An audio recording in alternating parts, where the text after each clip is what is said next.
Good evening. Kenya's defeated presidential candidate has called into question his rival's narrow election victory and says he'll challenge the result in court. But Raila Odinga has urged his supporters not to resort to violence and said democracy is on trial in Kenya. Victory went to Uhuru Kenyatta, the son of Kenya's founding president, and a man facing charges at The Hague for crimes against humanity. But he too urged there should be no return to the violence that followed the 2007 election. Jane Deith's report, I should warn you, has flashing images from the start. Uhuru Kenyatta is Kenya's new president, thanks to 50.07% of the vote. I therefore declare Uhuru Kenyatta the duly elected president of the Republic of Kenya.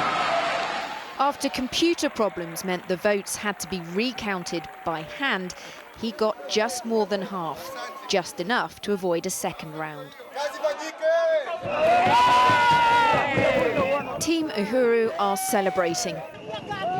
Their man wasn't the favourite, and he isn't Europe or America's favourite either, standing accused of crimes against humanity, of fomenting tribal violence, which led to more than 1,000 deaths after the last election. Tribal loyalties played a big part this time too, but so far the result hasn't triggered widespread violence. Mr. Kenyatta said he wanted peace to hold. We celebrate the triumph of democracy, the triumph of peace, the triumph of nationhood. A victory for our nation, a victory that shows that Kenya has finally come of age. But the fight for the presidency's not over yet. Second place Raila Odinga says the election was tainted by rampant illegalities. The struggle for democracy in this country is very long. And we are not about to surrender it. Let the Supreme Court determine whether the result announced by the IBC is a lawful one. There is anger, though, among his supporters.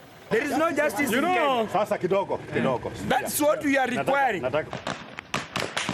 But the International Criminal Court is looking for justice for Kenya over the murder, rape and terror at the last election.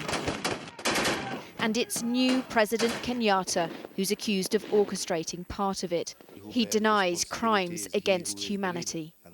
His upcoming trial will make it very awkward for America and Europe to do business with him on urgent issues like fighting Islamist terrorism in Somalia. In a statement, Britain said it would still support Kenya, but didn't even mention Kenyatta's name. For tonight, Uhuru Kenyatta is president, but with a legal challenge over the vote, Kenya still has to work out whether he's really won the election.